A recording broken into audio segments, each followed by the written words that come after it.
1 week ago, we asked this very question. 1 week later, we're asking it again. Who booked this crap? That's all there is to say on that. Yeah, hello, friends. Once again, Anthony Floyer here for another edition of Ridiculously Raw. Didi Woodson is here. Good old MF Michael Fletcher not joining us this evening due to work commitments beyond his control. Lucky him. That's all I can say. So, I'm not sure if Michael Bullock will be here, but if he comes in, we'll catch him up on what he missed. If not, then, we'll see him when we see him. So, as you can tell, just like I was a week ago, not in the best of moods again because, well, gee, why is that? Oh, that's right. That's the so-called A show ended up being another F show. That's all there is to say on that. Okay, maybe not. Maybe it wasn't as bad as last week, even though it was bad. I mean, something newsworthy actually happened on this show, although it wasn't really the most blockbuster of news. We had a surprise face turn here this evening, so at least there's that. So, with all that being said, let's get into this. And Didi, with all due respect, I want to get this done as quickly as we can, so because I don't want to waste much time on this. Believe me, I don't. So, but in all seriousness, Monday Night Raw was live tonight from the Toyota Center in Houston, Texas, on the USA Network. And before the show started, they did a nice 10-bell salute, a nice little moment there to acknowledge the passing of President George H.W. Bush, who passed away late Friday night, at the age of 94. And they showed him, and they showed the graphic of him, and they did a 10-bell salute and a moment of silence. I thought that was very touching. I mean, that's one of the few positives out of this show tonight. And then we opened up, and I honestly thought we were going to have a match here. How refreshing would that have been on a show full of repetitiveness? But you had the Raw Women's Champion, Ronda Rousey. It was scheduled to be Ronda Rousey and Natalya squaring off against Nia Jax and Tamina. But as we were getting ready to ring the bell, the Riot Squad come out with a table, and then all hell breaks loose, and the Riot Squad lay out Natalya. They put her through a table, and Nia and Tamina got Ronda. And I will say this, it was a good opening angle, but two things stand out. Number one, baby faces don't have friends who will save them in situations like this. And two, Natalya is beaten up and left lying on a near weekly basis. So I don't know what else there is to say on that. So Didi Woodson, monkey writer picture and all. I mean, at least this was a solid opening angle, at least. Yeah. It's supposed to be a match turned into a segment. It was solid. It was. I'm not going to say the best way to open the show, but at least it was relevant. I'll give you that much. It is building that feud between Ronda and Nia just that much more. So yeah, I mean, basically a little bit of storyline building with it. So not much more I'm going to say about it. Let's move on. Yeah, we'll move on. And what's the biggest problem Monday Night Raw has nowadays? Repetitive booking. Bad GM. Yes, indeed. I agree with that. The worst heel authority figure. So anyways,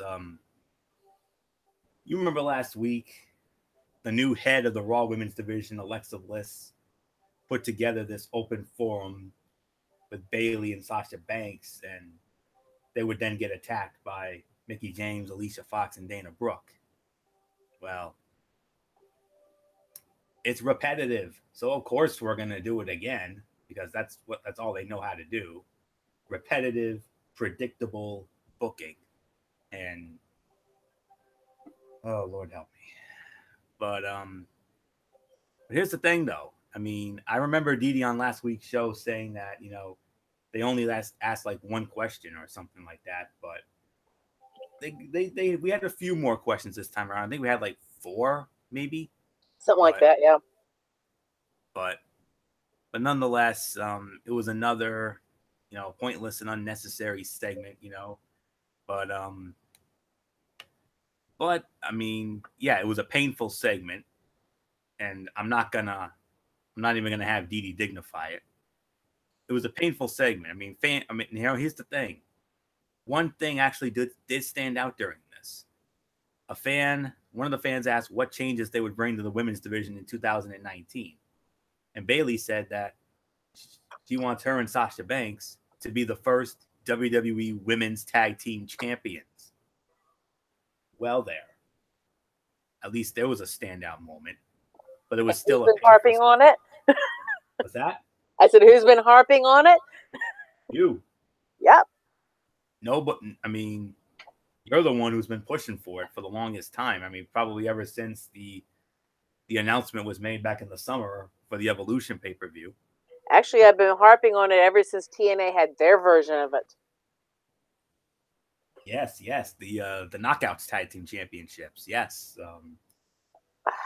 Dorita and Taylor Wilde, the first champions, and your last champion had to be Eric Young. Ugh. Yeah, Eric Young and ODB. Yeah, I remember that very vividly, unfortunately. But yeah.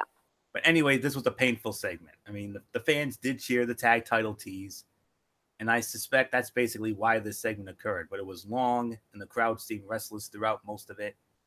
And they actually did have a brief split-screen ad similar to those that we see on SmackDown Live. About time, but I want to see more of that. It led into a women's tag team match. It had Sasha Banks and Bayley against Alicia Fox and Mickie James. Dana Brooke was in their corner. Sasha and Bayley won the match, 4.5 minutes. I mean, yeah. So, okay. Is it really a good idea to tease a Baron Corbin video as a hook going into a commercial? No. I mean, and it's also a matter of time before we get those women's tag team titles. And Sasha and Bayley seem to be the early favorites to win them. Of course, plenty can happen between now and whenever they decide to introduce the titles. It sounds like a good idea until Vince McMahon inevitably loses interest in the titles and they become an afterthought, just like the men's tag titles nowadays. But, the match was, I hate to say it, but it had the feel of a ho-hum diva fight, if I'm going to be quite honest with you. It was about a 1-star effort, so not much to say on that. And then they had this ridiculous video package for Baron Corbin. And normally we praise WWE for putting together great video packages, but this is one of the rare times where I've got a poo-poo all over it. Terrible. That's all I can say on that. Thumbs down. Here comes some more repetitive booking.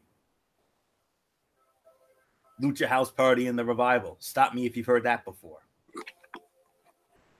But this time, it was supposedly going to be Scott Dawson of the Revival in a one-on-one match, but they said, nope, it's under Lucha House rules, of course. 2 talented teams, 1 joke told 3 weeks in a row. Of course, the Luchas went over in 2 minutes and 40 seconds.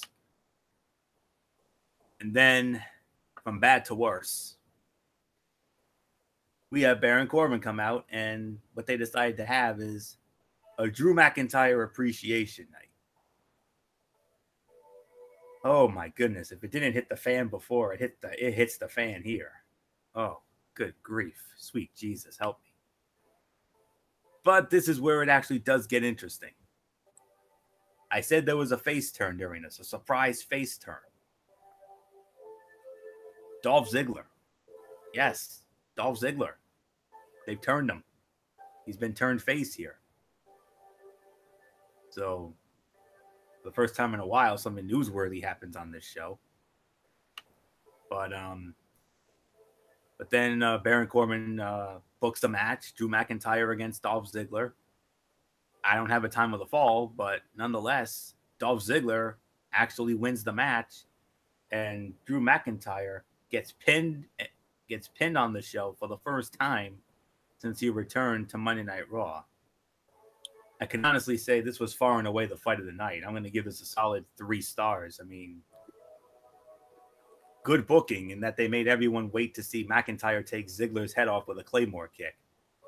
So, yeah, I mean, this was a solid match. You know, this is good action, and hey, I mean, leave it to Dolph Ziggler. Leave it to Dolph Ziggler to rescue Raw for the second week in a row. You know, he and Rollins put on that great Intercontinental match last week, and him and McIntyre put on a great match here, which I'm not surprised because the talent involved.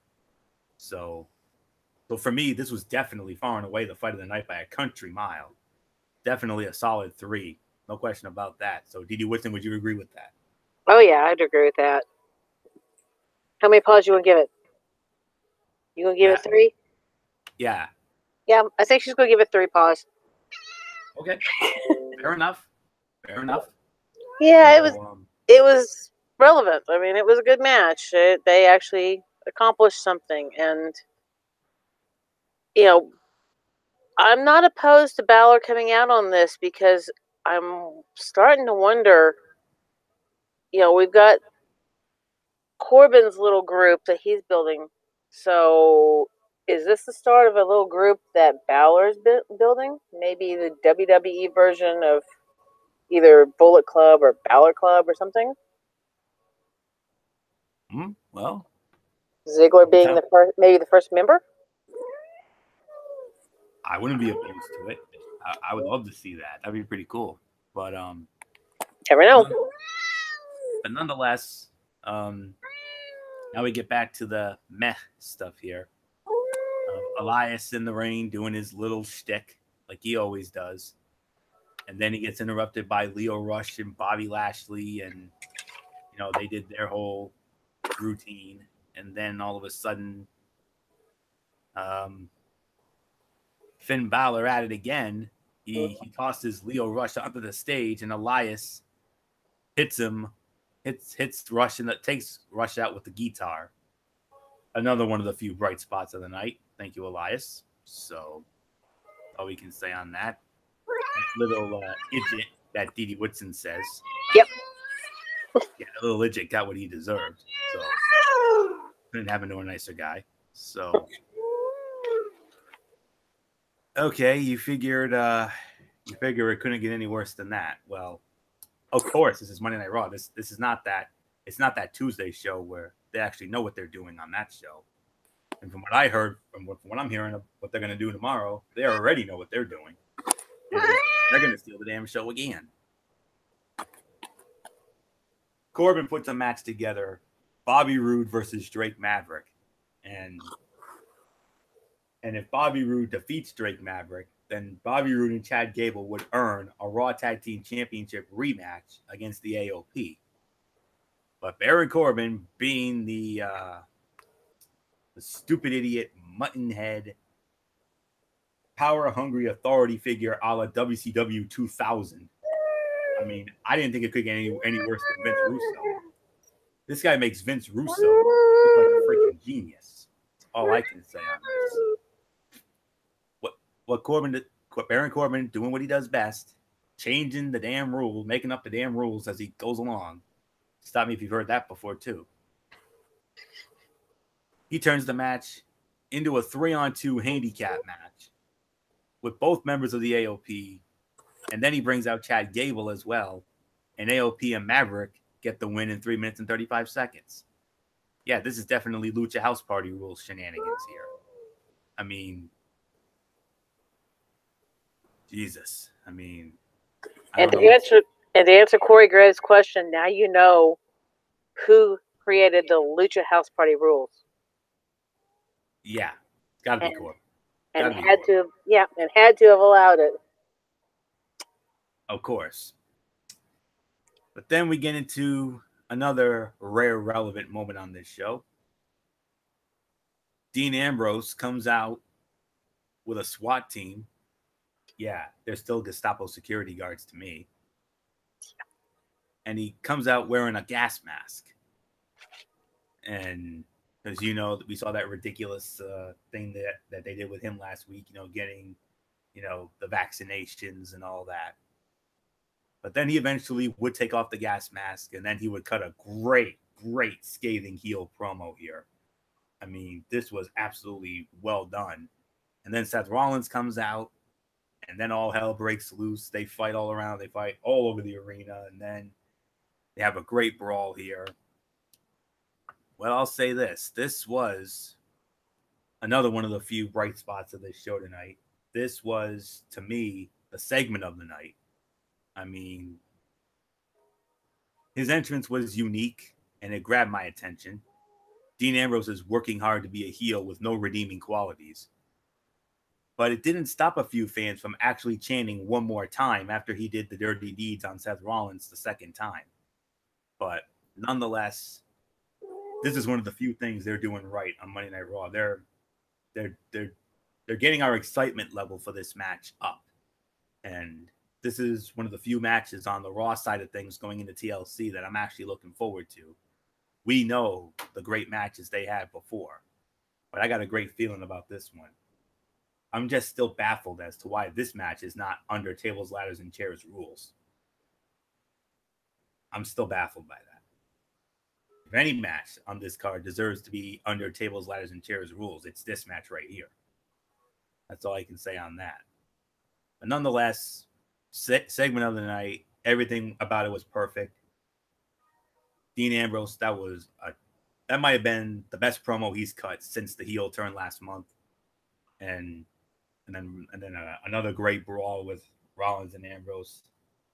I love their pull apart brawls. I mean, they had them years ago when the roles were reversed, when Ambrose was the face and Rollins was the heel, you know, with the authority and all that. But that was well done. So I don't have anything more to say on this. Stevie Woodson, I'm sure you would agree with me on this segment of the night, and another one of the few bright spots tonight.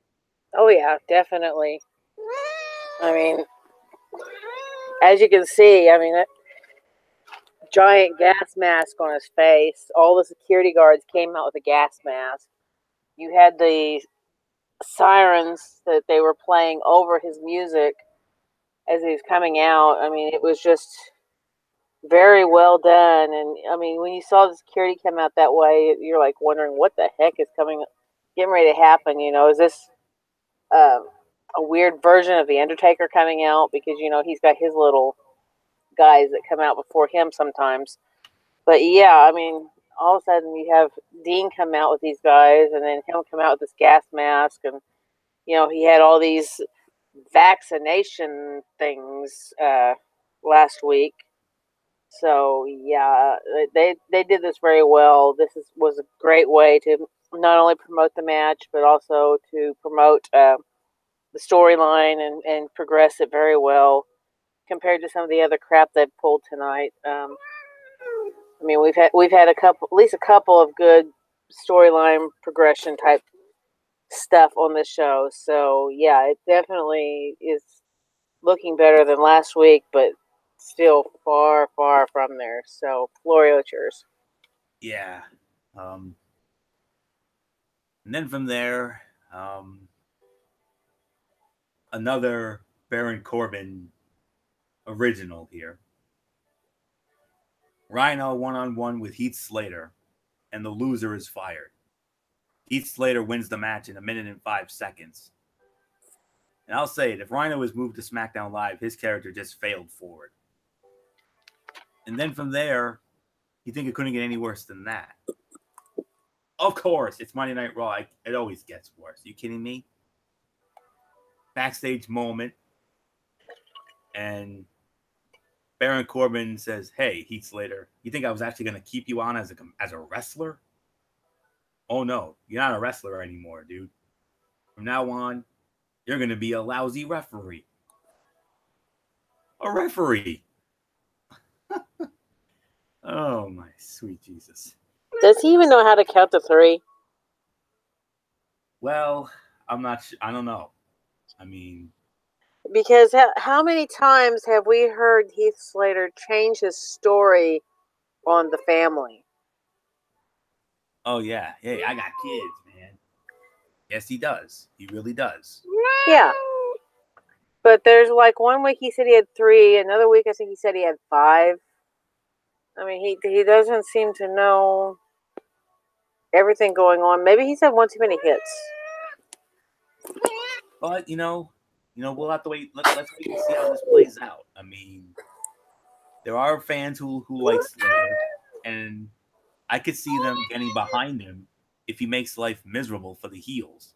And that said, maybe Slater is a referee for a week or so, and then whoever the new general manager is, who could be Kurt Angle, maybe rehires Rhino.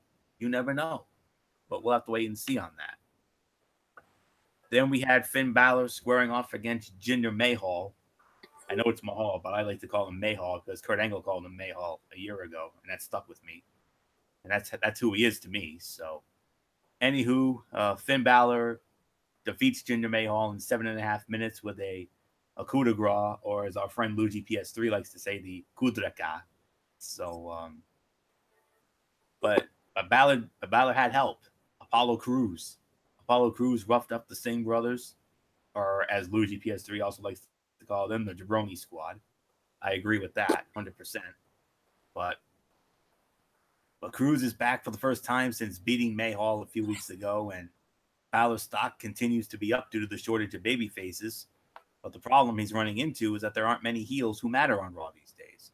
He'll work with one in Drew McIntyre at TLC. I mean, and that's actually another match that actually has potential. The company just gave away his first pinfall loss since his return to Ziggler tonight with 0 build. McIntyre, that is. So, if I had to put a rating on this match, I would say maybe 2 to 2.5. Edie, would you agree with that? About 2 1/4, yeah. Yeah. So that's all there is to say on that. So I got a message from Michael Bullock. He's out right now, so I don't think he'll be joining us this evening. So we'll just run with this. Main event of the evening, women's tag team matchup. Ronda Rousey found a partner. It was, Cincinnati got taken out. Ronda had to find a partner of her own, and who better than the hometown girl, Houston's own Ember Moon. And they squared off against Nia Jax and Tamina. Ronda Rousey, Ember Moon, they win the match. I don't have a time of the fall, but Ronda Rousey with her Rousey armbar on Tamina for the tap out wins. So Didi Woodson, a solid match to close it out, wouldn't you say? Yeah, it's solid. I'd probably give it between 1.5 to almost 2. It was, it was a strong match. It was kind of a strong match because, you got to actually see Ronda and Ember work very well together, where Tamina and Nia, they almost seemed like they were not in sync, but then kind of got it back together near the end. Because Nia definitely threw Tamina to the wolves tonight. She definitely just kind of, you're doing this on your own after a certain point, because she did not want to face Ronda at all. And of course, you saw what happens. You saw what happened there at the end. Tamina was the one who got the armbar after that beautiful move that Amber pulled. So yeah, I mean, it was a very, very well done match, very storyline progressing, and a wonderful partner for her to pick now that Natty's out. So not much more I'm going to say. Give it back to you. Yeah, I agree. I would give this about maybe another 2.5, I would say, to be honest. I mean, it was okay for what it was. I mean, it was fine, but some things could have been better. But I'm glad that Ronda, I'm glad that Ronda Rousey got a measure of revenge here, and to give her some momentum going into the match. I mean, it was a rough match for the most part. I mean, Ember and Ronda looked great, but Jackson, Tamina were bad, especially Tamina. That's all I can say on that. So nothing more to say on that. So get into this overall review here. Even though it was a slight improvement from that garbage show last week, it was still bad. I can honestly give this between 3 3/4 to 4 out of 10. I mean, good news is I didn't hate the show or find it as, garbage, cheap garbage as it has been the last few weeks. Like I said, the last time we had a truly memorable Monday Night Raw was the one that I went to with MF and Bullock, back on October 22nd, which we all agree is the best. We agree that it was the best show of the of 2018 by a country mile. But that does not mean Raw was a good show by any means. I mean, each and every week, the show was a total chore to get through. And yes, there were a few things that were pretty good to good. Dolph Ziggler and Drew McIntyre, the scathing heel promo by Dean Ambrose, and then the brawl with Rollins. And, we had a couple of other, halfway decent, that opening segment was fine. And, you had a halfway decent match with Balor and Mahal.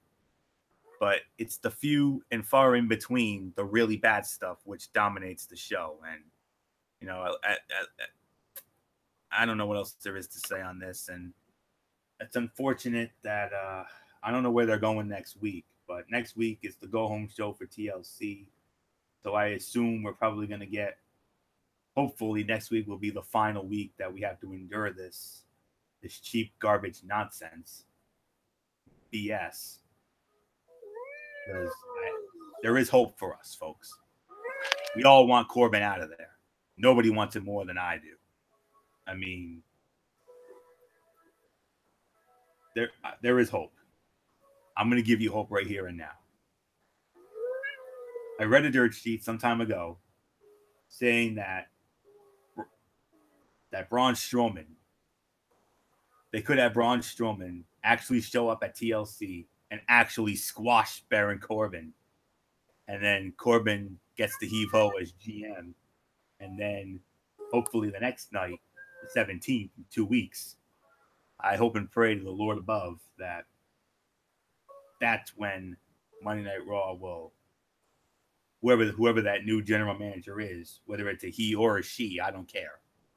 I just hope that individual will be a serious-minded individual, an equal opportunity individual.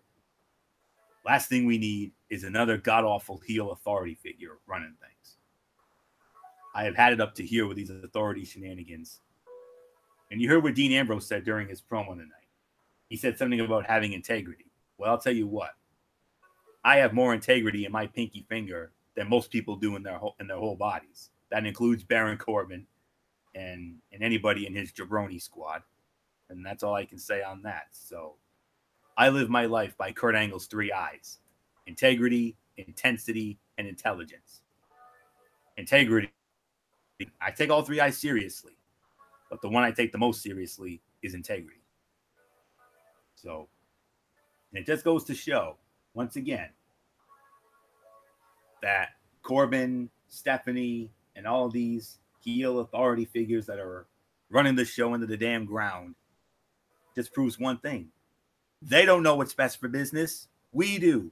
I do. Didi does. MF does. Bullock does. Derek Ferreira does.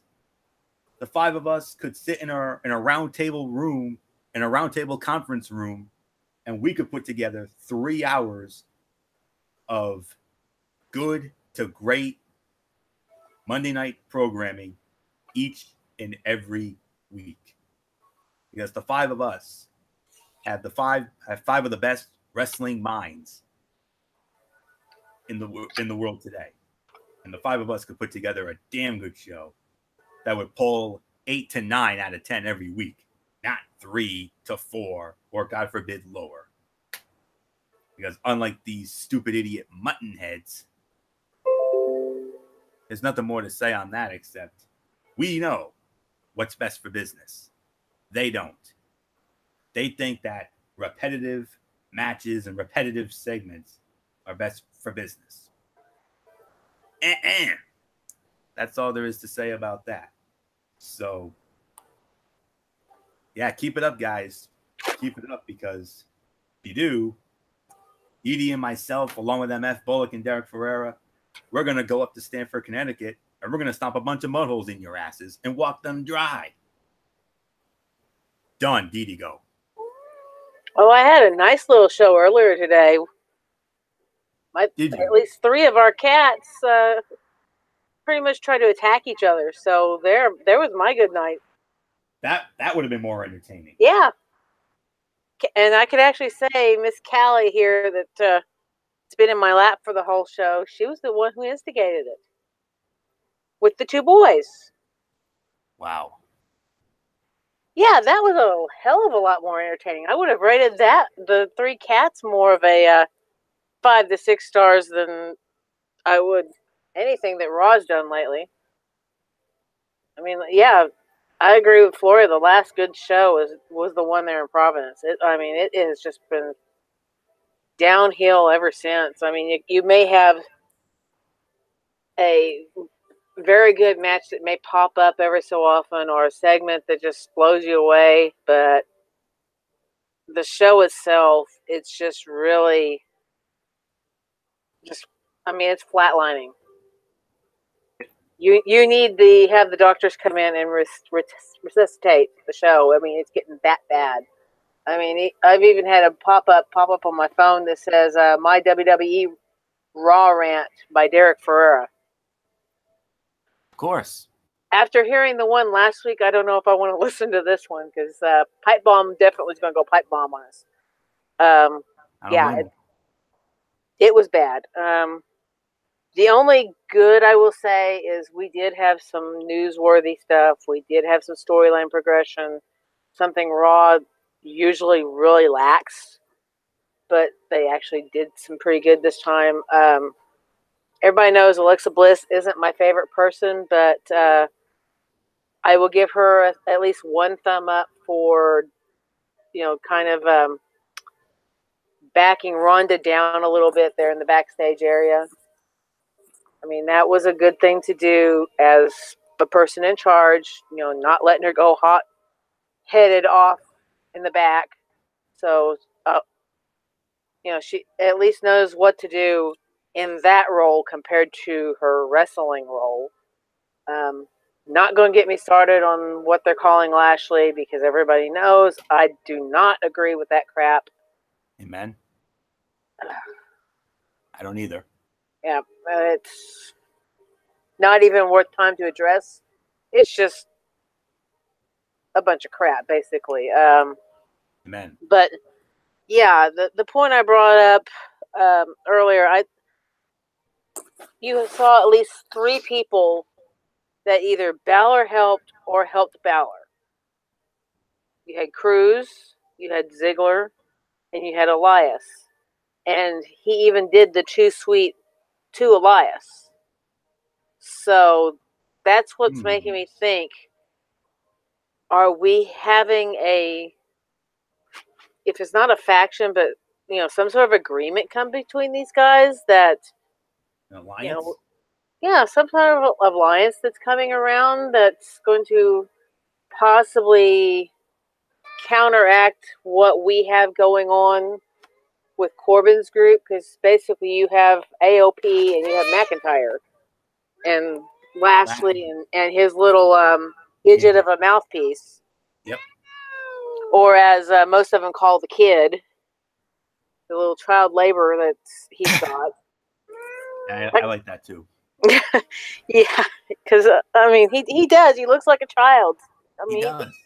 Looks like a 12-year-old. Yeah, he doesn't look old enough to be out there. No, he doesn't. He looks like he's 10 or 11.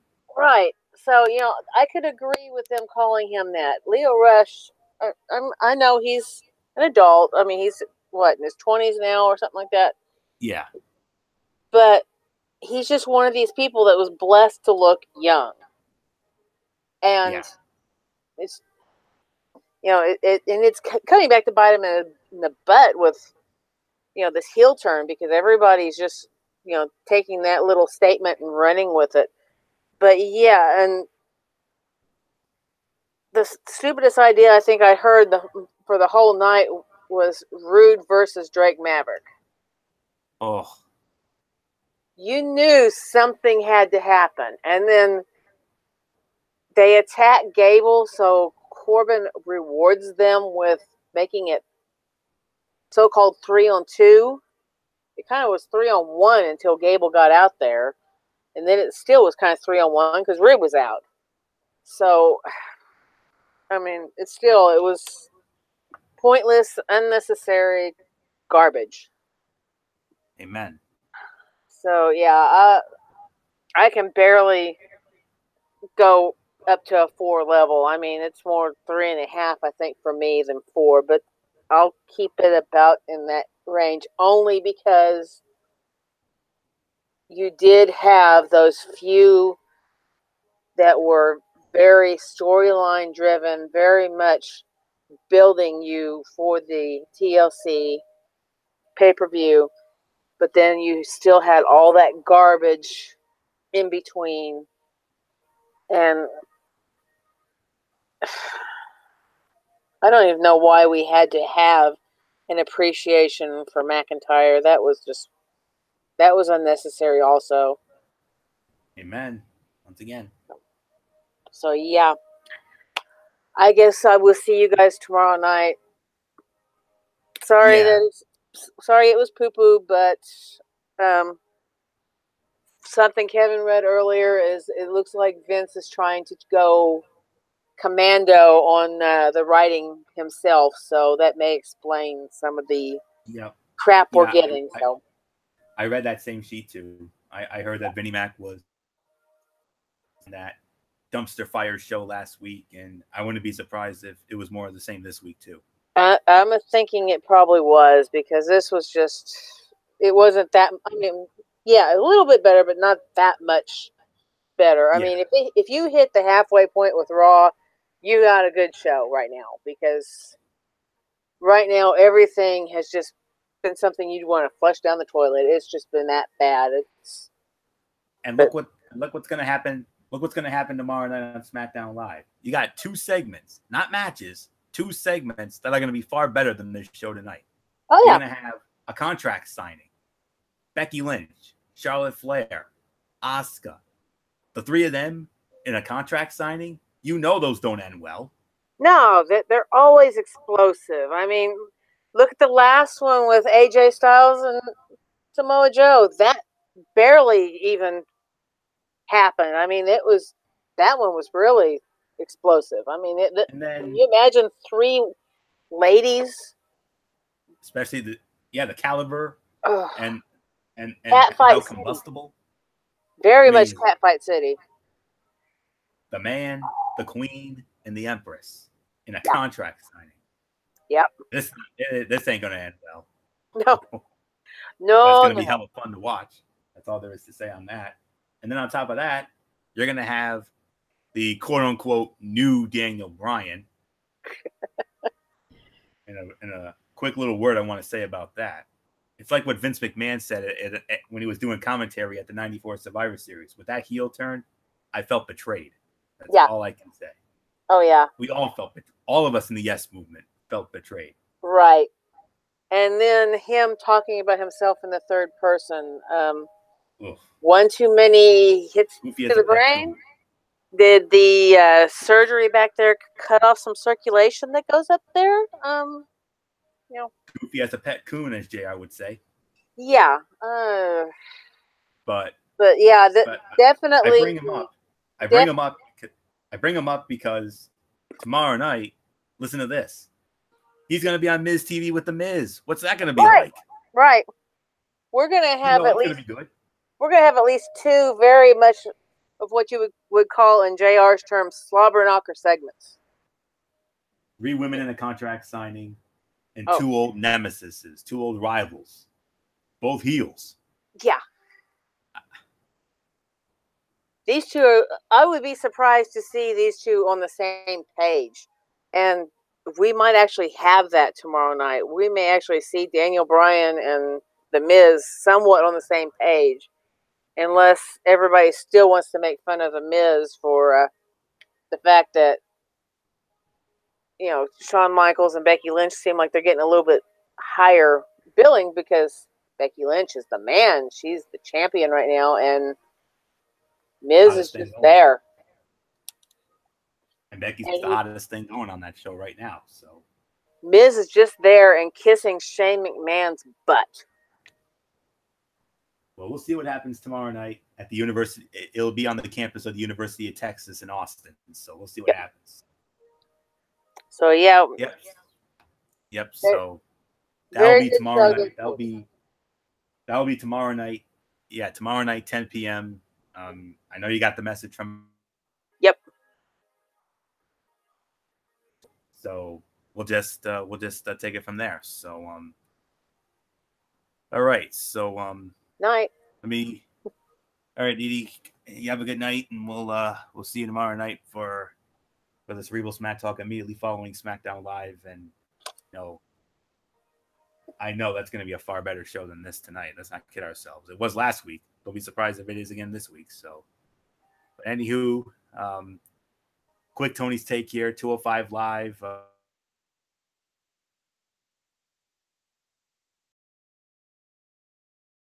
Match. I mean, the work didn't matter. Maria was spouting forced sound bites on commentary and a crap finish. And yes, I know it was part of a feud with the Luchas, Kanellis and TJP, but that kind of BS has been largely absent from the show for a long time, and it feels out of place. So that was a 1.5-star effort. And then you had, Hideo Itami. He was in the squash match of the week. He squashed some Hammernager in a minute and a half. I mean, it was a fine squash to get Itami back on track and also to reintroduce Arya Daivari into the mix after a long layoff. But then we had something really great. We had a tremendous main event. The Cruiserweight champion, Buddy Murphy and Tony Nese squaring off against Cedric Alexander and Mustafa Ali. And the face team, Alexander and Ali, win the match in 13.5 minutes, 3.5 stars, far and away the best thing on the show. They all work very well together. The work felt effortless, and it was a ton of fun. Story going forward will be Alexander and Ali as friends, both aiming for the titles. So next week, Brian Kendrick will square off against Drew Gulak, and Mike Kanellis and TJP will take on the Lucha House Party, of course, under Lucha House rules. So stop me if you've heard that before. But nonetheless, it was a 6 out of 10 effort. It was an average effort. I mean, yes, the main event was great. They did a fine job of advancing some undercard stories and setting matches for next week, but it was just solid overall. So nothing more to say on that. So we're just going to do we continue the Las Vegas, Nevada casino. And I'll tell you what, I mean, whether a pay-per-view, the very first Sunday night of the year, the very first Sunday night of 2019, Sunday night, January the 6th, they've got a big event coming up called Homecoming. And I'm telling you, this is coming along. And, that's all we can say on that. So we started it out with a really good tag team matchup. We had Rich Swann and Willie Mack. You remember, he was the Mac in Lucha Underground. They went up against the Lucha Brothers. The Lucha Brothers won the match. I believe it was about 15.5 minutes. I got to tell you, that was far and away the fight of the night. I mean, you got to really go out of your way to see this match. I mean, it was a very, very good tag team match. I mean, this was easily 3.5 stars and far and away the best match on the show. I mean, I love it when they start these shows with high-flying X-Division. It felt like a vintage X-Division match from the early days of TNA, if I'm going to be quite honest with you. I mean, it was just amazing. And 15 minutes and 45 seconds. That was the time of the fall. So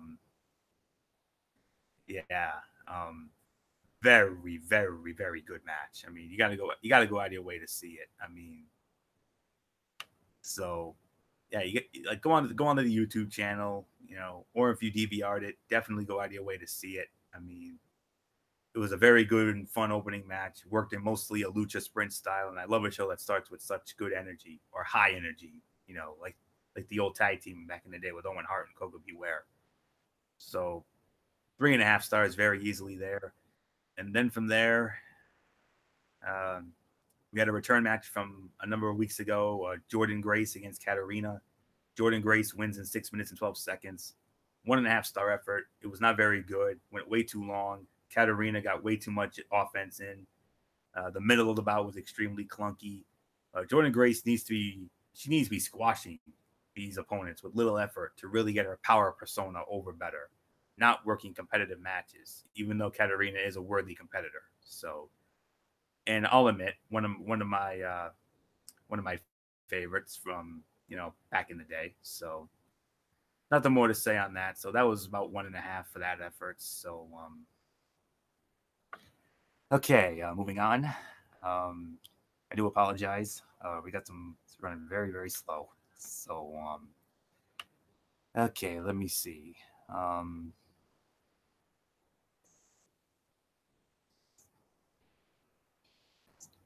apologize for the dead air spark, folks.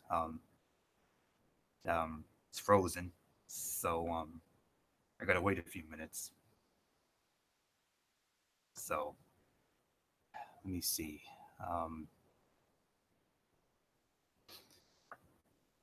Don't worry, we'll be up and running in a minute. I do apologize for the slowness here.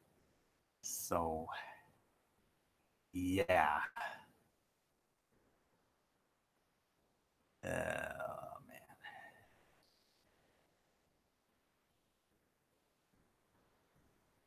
Yeah, I'm just gonna just get rid of that. Yeah, I'm definitely impressed with Jordynne Grace's physique. I mean, I think she's got I think she's definitely ill.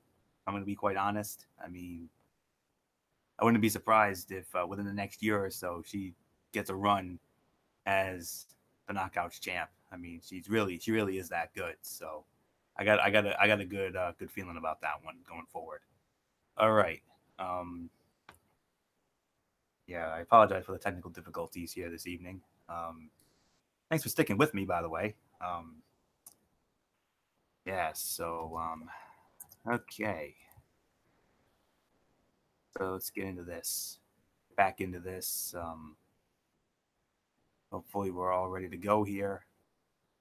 I forgot to mention during that opening match, which was announced for the homecoming pay-per-view, the Lucha Brothers against LAX for the World Tag Team Championship. That is going to be a 5-star classic, just waiting to happen. So you got to check it out.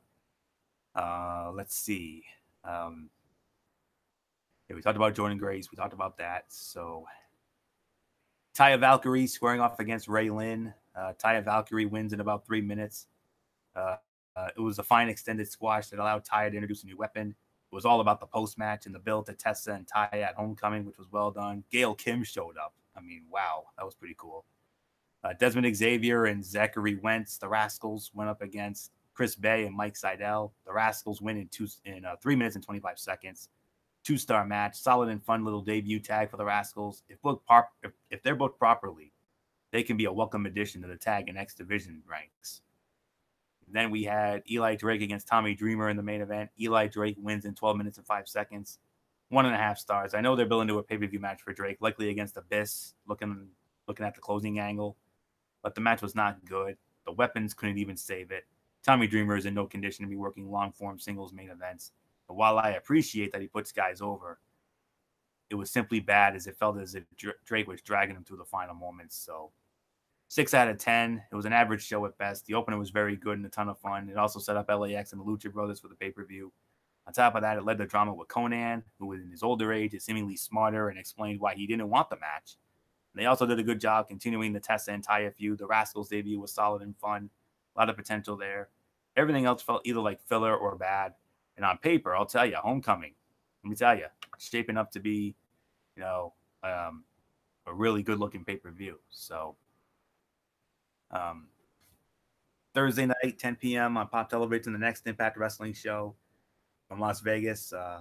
We have 2 Ultimate X qualifying matches. It was announced that at the Homecoming pay-per-view, we're going to have an Ultimate X match to determine the new X Division champion after Brian Cage surrendered the title for Option C so we could go after Johnny Impact in the World Heavyweight Championship.